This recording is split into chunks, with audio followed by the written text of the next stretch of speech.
18 de marzo, 9:30 de la mañana, vamos a tratar de resumir, un país imposible de resumir. Está hablando Axel Kicillof y es un nuevo capítulo del enfrentamiento Milei versus Kicillof, en este caso capítulo rebelión fiscal, mientras el gobierno nacional mete tarifazo de transporte y de servicios, luz, gas, agua, se prepara para volver a poner el impuesto a las ganancias a más de 1 millón de trabajadores, mientras libera con el DNU, que las prepaga los bancos y un montón de precios regulados como los combustibles y demás, aumenten y hagan lo que quieran. Ahora Javier Milei, junto a José Luis Espert en los últimos días, llamaron a los bonaerenses a no pagar y evadir impuestos provinciales. Esto luego de que Axel estableciera un aumento en patentes, en aumento en impuesto inmobiliario y el impuesto rural, es decir, camionetas, propiedades y campos. Sí. ¿No? Uno supone, Bien. seguro ahí hay distintas maneras de llegar al equilibrio fiscal. Espert y Milei te dicen, baja el gasto. Y Axel dice, puedo aumentar la carga impositiva en los sectores De más ingresos. de mejores ingresos, de mayor capital, para compensar la asistencia que se le brinda desde el Estado a sectores. Hay distintas maneras de entender cómo funciona el Estado y cómo se organizan los gastos y los ingresos. Bueno, acaba de hablar Axel Kicillof. Anoche estuvo Milei en el programa de Luis Majul otra vez, en La Nación Más, Sí. columnista, y así llamaba Majul a no pagar los impuestos en la provincia de Buenos Aires. Como sabrán, la provincia de Buenos Aires viene... La realidad, él fue el ministro de Economía de Cristina Fernández de Kirchner y él fue el responsable de la 125, con lo cual dejó al país al borde de una guerra civil. Él fue presidente del Banco Provincia, en el cual hizo un verdadero desastre. Eso se lo puede contar el ministro Guillermo Francos, que fue quien tuvo que hacerse cargo del banco después de la desastrosa gestión de este muchacho, o el desastre que hizo como ministro de la producción. Es decir, todo lo que tocó lo rompió. Es decir, es así una suerte de incompetente sistemático tipo Kicillof. Lo que pasa es que es más educado, con mejores formas, pero en el fondo no son tan distintos en dinámica. Nombró a Kicillof. Kicillof acaba de meter un impuestazo fuerte. Espert planteó una especie de rebelión fiscal y usted la apoyó. ¿Apoya una rebelión fiscal y eso no es contradictorio con el hecho de que preside un Estado con gente que necesite pagar los impuestos? Pero, a ver, yo estoy totalmente de acuerdo con lo que planteó Espert. Bueno, ahí está, bancando entonces Milei a Espert en esto de la rebelión fiscal, además reconociendo que se trata de una rebelión fiscal, de llamar a no pagar los impuestos en la provincia de Buenos Aires. Veamos la reacción entonces en este momento de Axel Kicillof, el gobernador bonaerense, en conferencia de prensa. Escuchen. Como sabrán, la provincia de Buenos Aires viene trabajando de manera denodada, con muchos esfuerzos, para proteger los ingresos de los y las bonaerenses ante la inédita inflación que provocó el programa económico del gobierno nacional. Ese programa económico tiene un núcleo. El núcleo consiste en medidas que se han visto muchas veces, tal vez ahora con más profundidad, con más velocidad, pero básicamente consistió en una impresionante devaluación de la moneda, acompañada por la liberación total de los precios de alimentos, medicamentos, obviamente todo tipo de consumos básicos. Hasta ahí veníamos, pero ahora queda muy claro que el complemento de la liberación de los precios y la devaluación es la represión de salarios y jubilaciones.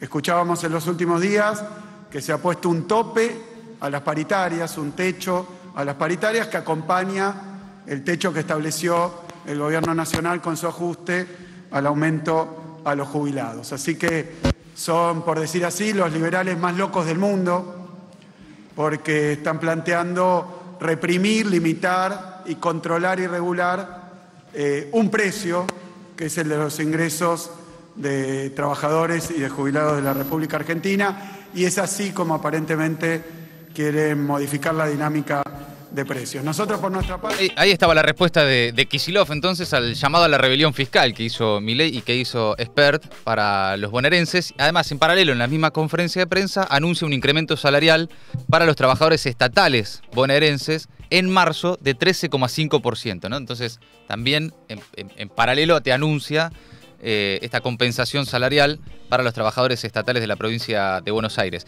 A ver, ¿qué había dicho Espert?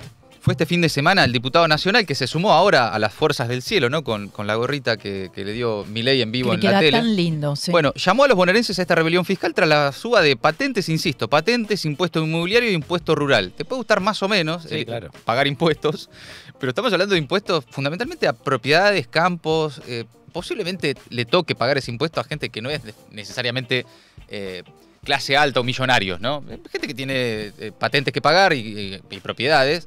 Pero si hablamos de impuesto inmobiliario rural, estamos hablando de gente que tiene campos. Claro. Propietarios de campos. No es que se le está cargando el peso del ajuste, como está haciendo a nivel nacional Milei, a los jubilados, a los trabajadores estatales, al envío de alimentos a los comedores, a remedios oncológicos. Sí, a los trabajadores en general, ¿no? Y a toda la sociedad. Incluso grabar el ingreso es peor que en ese caso grabar el patrimonio. Digamos, alguien se detecta un rico más fácilmente por el patrimonio que por el ingreso. Sí.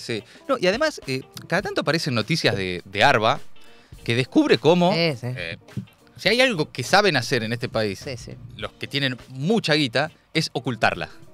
Hay como una ingeniería financiera con contadores, abogados, que la verdad, esto es parte de la cultura argentina, para tenerla o subdeclarada o declarar mansiones como baldíos para pagar mucho menos impuestos o directamente tenerla afuera. La ingeniería fiscal para pagar menos impuestos de la clase alta argentina está muy desarrollada desde hace mucho tiempo. Y por eso no tienen recibo de sueldo esos. No tienen los ingresos con recibo de sueldo. Exactamente. Ahora vamos a volver a Axel, porque en paralelo también la discusión es qué se hace con los impuestos, ¿no? ¿Para qué uno paga impuestos, ¿no? Y qué hace el gobierno con esos impuestos. Pero vayamos a José Luis Espert y cómo de esta manera, en una entrevista con Bonelli en Radio Mitre, llamaba a una rebelión fiscal. Además, le recuerdo a La Roca y le recuerdo al gobernador de la provincia. El gobernador de la provincia ha generado un impuestazo fenomenal ahora y tampoco le alcanza, pero yo digo que es una especie de vampiro dentro de un banco de sangre con la plata, mastica plata. Yo le diría, y lo voy a decir ahora, el aumento de patentes, el aumento del inmobiliario residencial y el aumento del inmobiliario rural, no hay que pagarlo, y eso no es rebelión fiscal al pedo, es rebelión fiscal con sentido común. Yo llamo a los bonaerenses a que no paguen el aumento impositivo. Bueno, ahí estaba José Luis Espert, que además tiene intereses personales en no pagar impuestos. Sí, claro. Porque es productor rural, es propietario de campos, entonces hay una cuestión hasta personal. Un poco se le notaba, es la verdad. Yo no voy a pagar. Ahora, imagínate si cada uno de nosotros, que en los últimos 2-3 meses hemos sido sometidos a aumentos discrecionales, está bien, no de impuestos, pero sí por decisión del gobierno de empezar a pagar más cosas como combustibles, prepagas, colegios, alimentos, y cómo ahora, para los que dejaron de pagar ganancias, 1 millón de trabajadores, se les viene de vuelta el impuesto a las ganancias. ¿Qué pasa si vos decís, che, yo esto no lo pago? No pago el IVA. No, ¿cómo te negás? Esa es la diferencia entre el que tiene mucho y el que no. Sí, que a vos seguramente te va a caer la FIP, te va a decir, señor, venga para acá, te embarcan todas las cuentas, como pasa, pero a estos no. Por cierto, también una aclaración, por más que haya un llamado desde el presidente o desde José Luis Espert a una rebelión fiscal, quienes después no paguen los impuestos y sean descubiertos por el Estado, van a tener consecuencias penales. No es que vas después a la justicia y decir, no, yo no pagué porque escuché que Milei y Espert decían que se podía no pagar. A mí no me gusta. El juez te va a decir, lo lamento, pero usted tiene que pagar. Vaya, salvando las distancias, es la misma lógica de lo de Patricia Bullrich con las fuerzas de seguridad, ¿no? Que llama a hacer lo que quieran y después esas mismas personas tienen consecuencias en la justicia. Bueno, escuchemos ahora a Axel, a ver sobre qué hace con los impuestos, ¿sabes? Esto, para empezar y como introducción, este anuncio explica qué es lo que hacemos con los impuestos en la provincia de Buenos Aires. Hay algunos que no saben, otros que se hacen los distraídos y otros que no quieren saber, pero con los impuestos pagamos el salario de 100.000 policías, pagamos el salario de cerca de 25.000 profesionales de la salud, de 300.000 maestros y profesores, de 80.000 auxiliares de escuela, y también con los impuestos de la provincia de Buenos Aires reparamos ya más de 8.000 escuelas, inauguramos 216, creo, 216 escuelas llevamos inaugurados ya, llevamos abiertos 6 nuevos hospitales, 157 centros de atención primaria de la salud, equipamos a la policía, y luego voy a hablar de esta cantidad, con más de 5.000 patrulleros, asfaltamos rutas, calles, damos de comer también a los chicos en las escuelas. Así que eso es lo que hacemos con los impuestos en la provincia de Buenos Aires. Para el que no lo sabe. Bueno, y lo que queda planteado además, una vez más, en esta batalla Milei versus Kicillof, este es el capítulo Rebelión Fiscal, es los modelos de país diametralmente opuestos, ¿no? Maneras totalmente distintas de administrar el Estado y de entender la política en el Estado. Te puede gustar más uno o el otro, pero hay como una especie de némesis natural, ¿no? Es como la antítesis que es natural, está por una cuestión hasta de formación de edades similares, Milei y Kicillof, formación totalmente distinta, uno en la escuela austríaca, el otro más heterodoxo, más keynesiano, claro. Para Milei un comunista, digamos, en esos términos. Axel, ¿no? Marxista, sí. Y marxista, totalmente. Pero hay también por el rol que ocupa Axel, en un momento en el que se están discutiendo los liderazgos dentro del peronismo, tratándose de que es el gobernador de la provincia de Buenos Aires, lo ubica naturalmente, el lugar que tiene, en casi uno de los principales opositores programáticos a Milei. Uno formado en la educación pública, otro en la educación privada, todo. Bueno, mientras tanto también salió este fin de semana el PJ bonaerense. El PJ bonaerense que preside Máximo Kirchner advirtió que tanto el pedido del presidente Milei como de José Luis Espert se trata de una insurrección, ¿no? Este llamado a la rebelión fiscal, que es muy grave e irresponsable la actitud tanto del presidente como de Espert, que además es quien preside la Comisión de Presupuesto y Hacienda de la Cámara de Diputados. Están llamando abiertamente a una rebelión fiscal en la provincia, es lo que dice el PJ bonaerense, que empieza a sumar también respaldos de algunos gobernadores por este nuevo ataque de Nación a la provincia de Buenos Aires. Cambiamos de tema. Está pasando ahora crisis social, lunes de piquetazo nacional. Los movimientos sociales nucleados en la Unión de Trabajadores de la Economía Popular, en la izquierda, en distintos sectores, confluyen todos juntos en una misma protesta, convocaron un piquetazo nacional en contra del ajuste de la gestión Milei. Cortan hoy 500 puntos en todo el país con la consigna "El hambre no espera". Las organizaciones están reclamando, especialmente por la falta de alimentos para los comedores comunitarios. No se envió ni un paquete de fideos desde que asumió Milei a los a los cientos de miles de comedores populares que hay en todo el país, registrados por el Estado, no es que son lugares que no tengan algún tipo de control. Sí. Por otro lado, también porque están eliminando fuertemente a un sector importante de beneficiarios de los programas Potenciar Trabajo. Bueno, una protesta que va a tener cabecera en el Puente de Porredón, cabecera principal, Puente de Porredón, sin cortes de calle en la Ciudad de Buenos Aires, pero sí en los accesos, Puente Saavedra, en las intersecciones de la Ruta 3 y la Avenida Rivadavia con la General Paz y en distintas partes del país. El dirigente del Polo Obrero, Eduardo Beliboni, dijo que el presidente miente cuando dice que entrega la comida. No hay un solo kilo de comida en ningún comedor popular.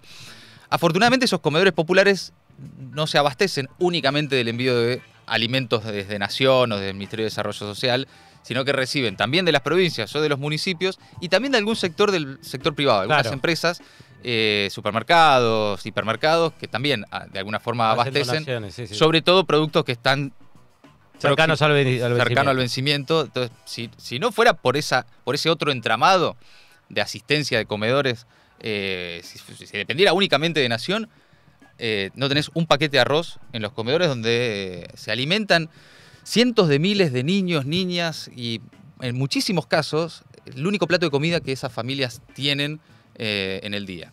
Bueno, el Ministerio de Seguridad de la Nación obviamente anunció que tratará de aplicar el protocolo antipiquetes y que va a desalojar a quienes corten calles, avenidas o puentes. Así que atención a lo que pueda suceder ahí. Seguimos. Otra de las noticias de este momento en la rosca política es que el gobierno está negociando para aprobar la ley Bondi. Se viene la discusión en el Congreso. Anoche Milei le dijo a Majul que si no se aprueba la ley ómnibus no tiene sentido el Pacto de Mayo. Está muy atado el famoso Pacto de Mayo, o lo que sea que vaya a suceder con eso, esa convocatoria de Milei a los gobernadores a firmar 10 puntos en la provincia de Córdoba para el 25 de mayo. Bueno, nada de todo eso va a suceder si no se aprueba la ley ómnibus. También dijo, tras el rechazo del Senado al decreto presidencial, que en caso de que diputados no garantice la continuidad del DNU, lo piensa dividir en 7 partes, es decir, agarrar el mismo DNU dividirlo en 7 partes y mandarlo de vuelta al Congreso. Y también dijo que puede gobernar sin que le aprueben leyes. Bueno, más profunda, para mí, más interesante de lo político. ¿Usted puede gobernar sin que le aprueben una sola ley, ni la ley ómnibus, y aun cuando le volteen los decretos de necesidad de urgencia? Absolutamente. ¿Puede gobernar con normalidad y alcanzar los objetivos que se propone? Sí. Absolutamente. Porque nosotros sabíamos que esto puede pasar, que podía pasar, y no nos sorprende que pase. Es decir, la gente se sorprende, nosotros no. Mientras tanto, hoy el ministro del Interior, Guillermo Francos, recibe a diputados de Hacemos Coalición Federal, ahí con Miguel Ángel Pichetto, Emilio Monzó y otros diputados nacionales, para debatir el articulado y empezar a acercar posiciones. Están negociando la ley ómnibus, no tiene tanta ganas de negociar el contenido del DNU, ¿no? Lo que te indica también que es lo verdaderamente sustancial e importante para Milei en su proyecto político. El viernes, Guillermo Francos ya se había reunido con diputados del PRO y la UCR. Veremos qué sucede con esa rosca. Ayer Martín Menem, presidente de la Cámara de Diputados, se mostró confiado de que el oficialismo ya cuenta con al menos 130 diputados a favor del DNU. Es probable que consiga el oficialismo los números para bancar el DNU en la Cámara de Diputados, pero no está cerrada esa discusión. Bueno, en la nota con Majul, cambiamos de tema, el presidente dijo que tienen claro el impacto de sus políticas en el humor social, ¿no? Y en la vida cotidiana de las personas. Dijo que 7 de cada 10 la están pasando peor, reconoce que desde que él asumió, 7 de cada 10 argentinos la están pasando peor, pero dice que este esfuerzo, ¿no?, la teoría del sacrificio, tiene sentido porque el costo lo está pagando la política. A ver, escúchalo. Y en materia política hemos logrado algo que parecía impensable en la Argentina, y es reordenar el espectro ideológico entre los que quieren el cambio y los que quieren mantenerse en el status quo. Quiero decirles algo. Yo tengo claro que 7 de 10 argentinos la están pasando peor. Yo lo tengo claro. Sé que la gente también lo tiene claro. Pero también es cierto que cuando nosotros llegamos al gobierno, el 20% de los argentinos creíamos que podíamos mejorar hacia adelante. En enero ese número saltó a 30, en febrero saltó a 42 y después del discurso de la apertura de la Asamblea Legislativa saltó a 47. Y además hay algo importante, 7 de 10 argentinos están convencidos que vamos a bajar la inflación. O sea, 50%, 50 puntos porcentuales cree que lo vamos a hacer el primer año, 20 puntos porcentuales cree que lo vamos a hacer el segundo, y créame que lo vamos a hacer porque lo estamos haciendo, usted lo puede ver todos los días. Entonces, vamos a derrotar la inflación, vamos a levantar el cepo, vamos a volver a crecer, vamos a seguir luchando con uñas y dientes en materia de seguridad, y no vamos a dejar de darle contención a los más vulnerables. Esta vez el esfuerzo tiene sentido, porque el costo lo está pagando la política y no los argentinos. La verdad es que más allá de lo que uno pueda interpretar de eso que dice Milei, hay una certeza, y es que es mentira. Sí. Que el costo lo esté pagando la política cuando más del 30% del ajuste real del gasto público se explica por el remate de las jubilaciones, o sea, salvo que los jubilados y jubiladas en la Argentina sean parte de la casta política, si no, no se explica. Si no, claramente no. Es especialmente jubilados, trabajadores del sector público y todo tipo de recursos desde el Estado a contención de sectores populares, planes sociales, alimentos, etc. Es ahí donde está principalmente el éxito, entre comillas, del equilibrio fiscal que presenta Toto Caputo, al menos en los primeros 2 meses del año. Hay que ver si eso luego se sostiene. Porque una parte que nunca te dicen es que el ajuste hace caer la recaudación, te genera una recesión, por lo tanto caen los ingresos, por lo tanto después tienen que ajustar más y seguir disminuyendo el gasto hasta niveles insostenibles socialmente. Que además eso parece que ahí estaban diciendo como que hizo trampa Toto Caputo con el de febrero, ¿no? Como que lo adelantó, lo presentó 5 días antes de lo que iba a hacer. Bueno, tanto con el equilibrio fiscal como con el número de inflación, están en una etapa de imaginación administrativa. ¿No? Okay. Están como, ¿viste que contabilidad creativa. Contabilidad creativa. Viste que Milei te dice, no, si vos descontás, no sé qué, pim, pum, pan, a mí la inflación me da un dígito. Sí, claro. A mí no. Sí, pues si agarrás el 2 por 1, pues claro. Te dijeran que no es 2 por 1, sino 3 por 1. Bueno, al margen de que dice Milei que 7 de cada 10 la están pasando peor, pero 7 de cada 10 dicen que vamos a estar bárbaro. Mira, un informe de una consultora que está haciendo mucho ruido, salió este fin de semana, salió este domingo, un informe de la consultora Subán Córdoba, dice que si el consenso fue que fracasaron los modelos de Macri y Alberto, y que Milei era lo nuevo a probar, en 3 meses de gestión ya empezamos a vislumbrar los límites de la tolerancia social al malestar económico. Y muestra números. Un estudio que se hizo con 1.500 casos en todo el país. El principal eslogan de campaña se erosiona mes a mes. 9 de cada 10 argentinos consideran que el ajuste lo estamos pagando todos. Es decir, contrario a lo que dice Milei. Mirá, el 88,5% es altísimo el porcentaje. Es una cantidad impresionante. O sea, claro. 9 de 10 prácticamente. Casi todos somos conscientes de que el ajuste lo estamos pagando todos y no la política. De la peor manera somos conscientes. Bueno. Otro número es que el 70% afirma, y esto sí coincide con lo que dice Milei, que su economía personal está peor desde que asumió Milei. 7 de cada 10 dicen desde que asumió Milei yo estoy peor. Claro. Las mujeres y los mayores de 60 años son los sectores que se consideran más afectados. Hay un sector ahí en los jóvenes que se verifica además en varios estudios y en distintas encuestas que es que bancan, ¿no? Ahí parece haber un núcleo fuerte de soporte social para el presidente. El impacto en aumentos de servicios, transportes y comidas también se sintió hoy fuerte, eso lo sentimos todos. La encuesta de Subán Córdoba muestra cómo se está ajustando la gente en su vida cotidiana por la aceleración inflacionaria y la caída del salario real. Por ejemplo, un 26% dice que dejó de salir a comer afuera, un 17% que dejó de ir al cine o a ver recitales o salidas de espectáculos de esparcimiento, un 11% que dejó de comprarse ropa nueva, lo mismo para la gente que dejó de ahorrar. Bastante poco, ¿no? Y un 10% afirmó que dejó de pedir comida por delivery. Digamos, ¿en qué se está ajustando? Sobre todo la clase media, ¿no? El que podía ajustarse en esas cosas, ¿no? Ni hablar de que se está ajustando en alimentos, en medicamentos, ¿no? Estamos hablando de un sector que se puede todavía ajustar un poco. Bueno, el 70% no sabe qué más ajustar para llegar a fin de mes. Claro. Sí. Yo ajusté todas las anteriores. Claro. Ya no sabes qué más ajustar. Sí, ya lo hice todo. Yo entro también en esta lógica. El ajuste que sigue es dejar de pagar la prepaga. Muchas familias que dejaron de mandar los pibes a un colegio privado para mandarlos a un colegio público. Si tenés un auto, vender el auto. Bueno, ni hablar los que han vendido dólares para pagar la tarjeta. Un montón de ajustes para bancar el sogazo. Más de la mitad tiene miedo de quedarse sin trabajo. También parte de lo que dice la misma encuesta. Y después es interesante porque hay preguntas específicas a quienes votaron a Milei. El 40% de quienes votaron a Javier Milei consideran que su economía está sufriendo, mientras que entre jóvenes esa percepción llega solo al 25%. En mayores de 60 años llega al 60%, ¿no? Ahí es donde a quienes le habla Milei, ¿no? A quienes les habla. Bueno, no le habla a los jubilados a quienes está ajustando. A eso los está liquidando. A los jóvenes les promete esto, bancame. Porque tiene otra expectativa de vida. Digo, bancame que esto es... Luego de atravesar tempestades, sacrificios y todo lo más horrible que se te ocurra, vamos a estar mejor. Bueno, y porque también es un sector de la sociedad que verifica en su vida cotidiana que los últimos 10 años no han sido buenos también, ¿no? No conocen algo mejor por ahora. Bueno, un 35% no le importa si la economía está peor, si Milei castiga a los políticos. Mientras Milei castiga a los políticos, se bancan cualquier cosa. Ese es un núcleo, parece haber ahí ese tercio, un núcleo duro, dice la encuesta de Subán Córdoba, que se banca cualquier cosa con tal de que le corte, no sé, las medialunas a los que trabajan en la Casa Rosada. Bueno, ahí parece haber un núcleo duro del presidente, que es a quienes ha estado dirigida su comunicación principalmente. Los investigadores de la consultora de Subán Córdoba también advierten que marzo y abril serán los meses más complicados en materia económica.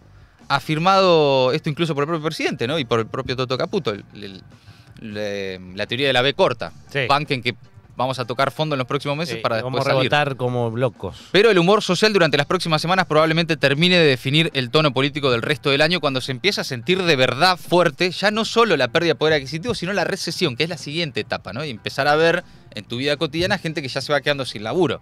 Ya no es gente que no llega a fin de mes incluso teniendo trabajo, sino que es gente que se empieza a quedar sin laburo. Bueno, en definitiva ese es un poco el panorama con el que se encara ya no solo... mañana se cumplen los primeros 100 meses. 100 días. 100 días. 100 meses es un montón. Sí, es que se siente por como Dios, 100 son meses. 100 meses, ¿no? Yo te entiendo. Sí. Ahí hay una sensación de 100 meses. Sí, pero son solo 100 días, ¿no? Y de esta forma, con estos números, con esta realidad, arrancan mañana los segundos 100 días del gobierno de Milei. Bueno, vamos a ir al final. Vamos a saltar a algo que también pasó el fin de semana, que es Mirta bancando al Inca. Ajá. Ah, mirá.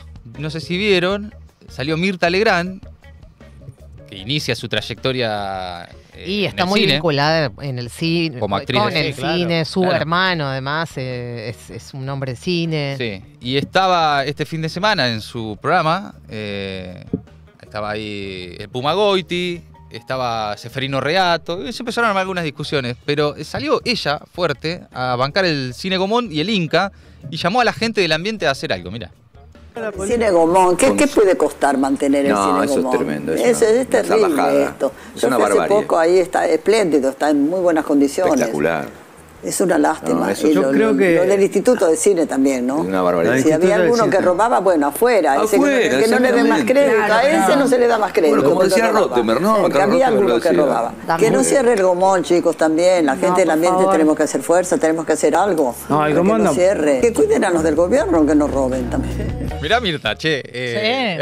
Cerró diciendo hay que El pedirle que al gobierno que no robe. robe, dijo. Tremenda, está a fondo, A ¿eh? fondo. De vez en cuando tiene esos pronunciamientos, ¿no? Sí. Que son como bastante certeros. ¿Sabés qué pasa? Diana Mondino la trató de vieja la otra vez. Sí, le dijo que se iba a morir pronto. Y es un límite que no puedes cruzar con vieja. No, claro. Pero bueno, es parte también de la discusión. ¿Qué hacer con por ejemplo, un tuit de los tantos que retuiteó Milei en las últimas horas? Le propone a Mirta Legrand que compre el Cine Gomón. Dice, bueno, ¿viste esta cosa de, bueno, si tanto te gusta el Cine Gomón, compralo y mantenelo? Sí. Esa es una discusión de locos, ¿sabes? Y además, importante lo que dijo ella, ¿cuánto puede costar mantenerlo? Y verdaderamente es muy poco. Es muy Porque poco, después presupuestariamente ella es muy dice- poco, claro. Ella después dice en un pedacito de esa conversación que hay algo de venganza. O sea, deja traslucir que hay algo de venganza ahí. Que es raro en Mirta también, ¿no? Hay una teoría de...